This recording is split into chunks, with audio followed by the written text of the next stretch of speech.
Nikita Tszyu, 1 week on from your controversial fight against Michael Zerafa up in Brisbane, mate. What's the biggest sort of reflection? What's the biggest takeaway 1 week on for yourself? Life goes on, yeah. We move on to the newer and brighter things. This stuff happens with boxing, stuff happens with sport in general. Not this kind of extremes, but expect the unexpected. There's some sort of mixed emotions from yourself. You know, last week in the ring you were quite sort of cordial with Michael. I guess you didn't really have a full understanding of what had occurred. 1 week on, what's the thing that's annoyed you the most about this situation? Just like the fact that he just took the easiest way out. That he was talking about so much how fit and prepared he is and how ready he is for this moment. How, and then once a little cut comes in and he sees an opportunity to go out, he's just so happy to take it. Yeah, it's almost like the cover-up's worse than the crime. You know, when he got caught, I guess on camera, he didn't realise that he was caught on camera, and he said, I can't see, and then tried to say to Benny Damon that, you know, I wanted to keep fighting. When you look back on that, does that piss you off? What would you have done in that situation? I mean, it's just the typical Michael, really, isn't it? He's just a constant liar. And then once that came out, he brings up the eye socket thing and damaged retina. He's just constantly trying to change the narrative, but forgets that there's recordings of it all, and he's lost track. The fight itself, obviously, a couple of rounds. You know, he probably won that first round. You sort of put the physical pressure on him in the second. What was the game plan in the fight, and what did you make of Michael in the ring? Well, the game plan was to establish the pressure from the very start, to make him feel uncomfortable in every situation, to constantly be in his face, and to start working the body, start pushing him back to the ropes. We were expected to lose the first few rounds. It's fully, when you're fighting someone sharp and as slick as Michael, the pressure doesn't come straight away. It takes a few rounds to break them down, but once those legs get a little bit heavy, that's when things start to take over, and I didn't get a chance to fully put that thing into motion. We only got through the first few stages where I got to roughen him up a little bit on the inside, but then didn't get to fully break him down. What's your sort of overall read on the whole thing? You know, you landed a couple of big shots there in round two. Do you think he felt the power and an opportunity presented itself and he took it? Is that how you see it? I think that he underestimated me. I think he thought that it would be a lot easier than what it was going to be. I think he didn't think that I'd put the pressure on like that, or maybe he didn't think that I'd do those kind of tactics. That'll be more of a chess match, he probably thought. And it's just a shame how he disrespected the sport, really. This sport, it's known to breed these tough as nails human beings, and ones that are willing to die on their shield, ones that are willing to go through all kinds of pain. And it's just it's disrespectful to the sport, what he did. You made of the criticism that's come. You know, we saw Denny Green, Billy Dibb, Barry Michael, Glenn Rushton, they're all criticising Michael Zerafa, but some of them have sort of, you know, offered their support for Michael and his mental health as well. What's your thoughts on what's all transpired the last couple of days or so? I haven't seen what everyone's been saying, but whatever it is, slamming him, I agree with. Toughen up. You made the mistake. Deal with your consequences. It's okay. I saw that he put out a statement saying he's apologising. Should have done that from the very start. We saw Glenn Jennings come out yesterday and say that this is done. No more rematch. There's no chance of a rematch. The Tszyu Zerafa saga is done. Is this it? That's it for you? Yeah, it's unfortunate that's how it had to end, but that's it. He's had his chance. He's had his opportunity. He got in the damn ring, and then yeah, what the fuck? How do you feel though? All the shit he spoke about your family over those years, you know, the stuff with your dad, you had him saying Tim was an email champion and he's, not that good a fighter, and every time he stepped up, he's lost. All this stuff he said about the Tszyu, and then this happens. How do you feel about it? As I said in the build-up to this fight, he's just a piece of shit. Sometimes he can just be a piece of shit. That's what he is. Last one. Would you urge Michael to retire from the sport of boxing? Yeah, I would. He's probably one of the most hated Australian athletes, and I don't know what promoter's gonna want to deal with him. Pretty sure No Limit want nothing to do with him anymore, and at this point, what else do you have to prove? Like, no one's going to believe you. There we go. All right, Nikita, thank you so much, bro. Appreciate it. Thank you.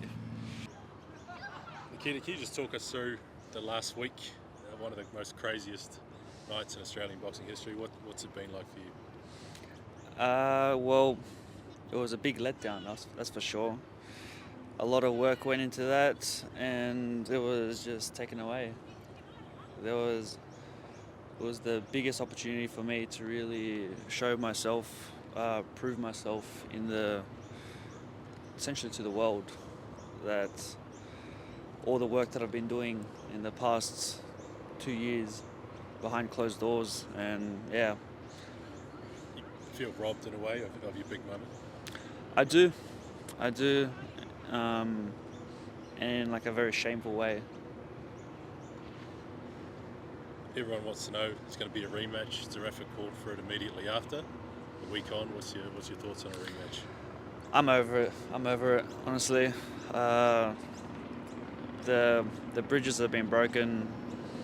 Time to move on, really, at this point. He's done with. It's such a long rivalry between him and almost your family by extension. For it to end like that, how does it sit with you? Did you want a closure on it? I wanted closure. I definitely did. I was envisioning the closure, but I guess there's always going to be that question mark. After all, Michael's had the opportunity to have over 20 rounds with the Tszyu boys, and I only got 2 out of it. What do you think's next for him? Can he fight again? Whatever promoter's really willing to risk it, possibly, but I don't see anyone wanting to. It's too much of a liability. He made some real big mistakes in that. It's a shame. It's a shame. He really just screwed himself over. You talk to him at all after? Do you say anything? See him at all in the hotel in the hours or days after? Nah. Well, he spoke to me straight after the stoppage, Yeah. and he was straight away calling for a rematch, saying, "Yeah, we'll do it again," and I was just like, "Yeah, sure, whatever." I just didn't know what was going on in that situation. Yeah. I thought that the doctor stopped it out of nowhere, and I was kind of just shocked looking at the cut, seeing like, why was it stopped? Yeah. But then when I started hearing about how he was saying that he couldn't see, and I saw afterwards the footage, him repeating it over and over again, saying that after the referee said it means we're going to have to stop it, and him agreeing to it, yeah, my stance on it, everything changed. You looked shocked when the fight was stopped. And you went up and I think you had a close look at the eye. Like, what was going through your head in those moments? Just like, what's going on? Yeah. What's the big deal? Let's keep going. Like, there's been all this build up, and for what? For this little thing? It's a cut. It happens. It's a fight. It's not that bad. And the next day, he released a photo saying his eye socket was shattered. I think he said. Yeah, my ass. My ass was shattered. Fractured eye socket. That puffs up instantly, and yeah, his eye was good for a while. Where's the show us some proof. You want to see the X-rays? I want to see the X-rays. But even then, fight on with it. Yeah. Fight on with it. Get over it. Because like you say, a busted eye socket, it happens within like minutes, right? It swells up big time. Instantly. Like we've seen when Canelo Alvarez did it to Saunders, when Kira Rushton did it to Tonga Tonga, it just blows up like a balloon within minutes. Yeah. And I saw him in the change rooms. His eye looked all right. Have you watched those 2 rounds back? I had someone filming the fight, and I watched it through the ringside view, and yeah, we were just warming up really. Just kind of figuring him out. I was in the process of just putting my controlling the fight. The plan kind of always was we're going to lose the first few rounds. We knew that, but we had to establish a real presence in that ring and make him feel very uncomfortable. I said that a couple times previously before the fight. The game plan is just to make him feel uncomfortable and put him in that state where he's just in survival mode. And then there was this small option of the escape, and he took it.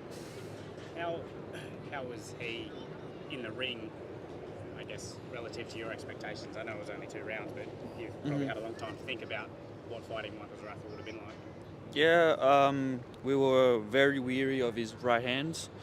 We knew that it was sharp and he's going to throw it a lot. And I felt like I was pretty comfortable with it. I could see it. I dodged it quite a few times. He started changing things up by finishing off with the front hand, and that caught me a couple times. But in those situations, that's where you start to change and you adapt. I didn't get the chance to fully show my adaptations because it was only bloody 2 rounds. I don't know how often he did hit you like relatively clean, but how did it feel?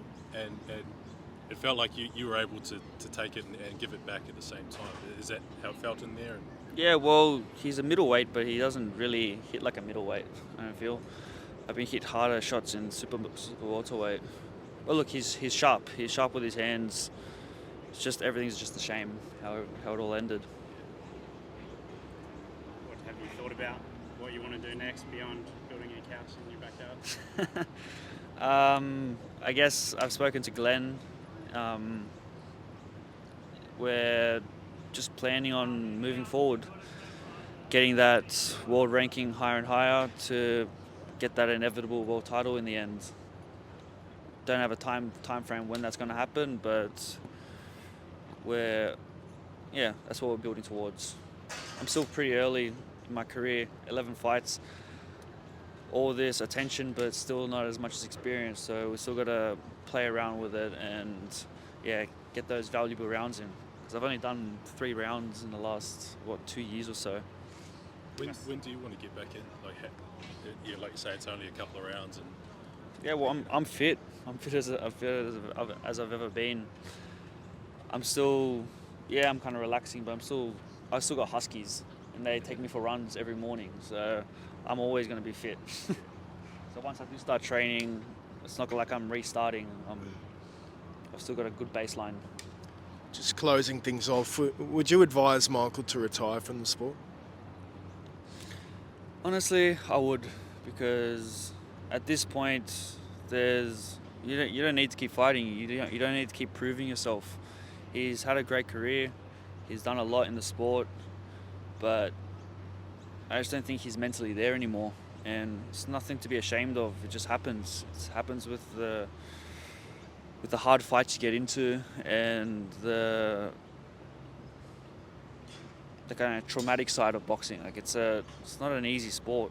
It's a harder sport for a reason, actually. So yeah, while you still have your brain cells, while you're still healthy, get out. Yeah, you've got your own businesses. You were talking about how you're going to be fine after the fight, no matter what, even if you lose. So get out while you can. Did you get a sense of that during fight week, that he was, like you say, mentioning businesses and saying, you know, a loss isn't the end of the world for him? Not so much during fight week, but throughout the whole preparation. I kind of knew that he had one foot out the door. He was already thinking about the exit strategy, but yeah. You sort of said when the opportunity came to have the fight stopped, he took it. Took the Do you first think one. he was looking for that opportunity to get out? No, I don't think he was looking for it, but once he saw it, he couldn't unsee it. And I think that he knew after those first 2 rounds that, because I was putting pressure on him. He was on the back foot pretty much the whole fight, and when it did get in close, I was playing rough with him, and I could feel that he wasn't happy with that.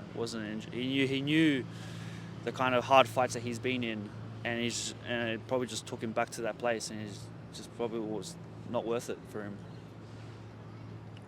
Did you make anything? I don't know if you saw it, the vision from the gloves meeting and with the referee. His team asked about the particulars of who would stop the fight if it came to it. I don't know if you saw that.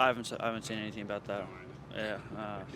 It's too much to go. I don't know if that's probably too conspiratorial, to be honest, but yeah, I honestly just thought that once the first opportunity came, he saw the out and was just like, yes, while I still can, there'll be a no contest. He knew the ramifications of it all.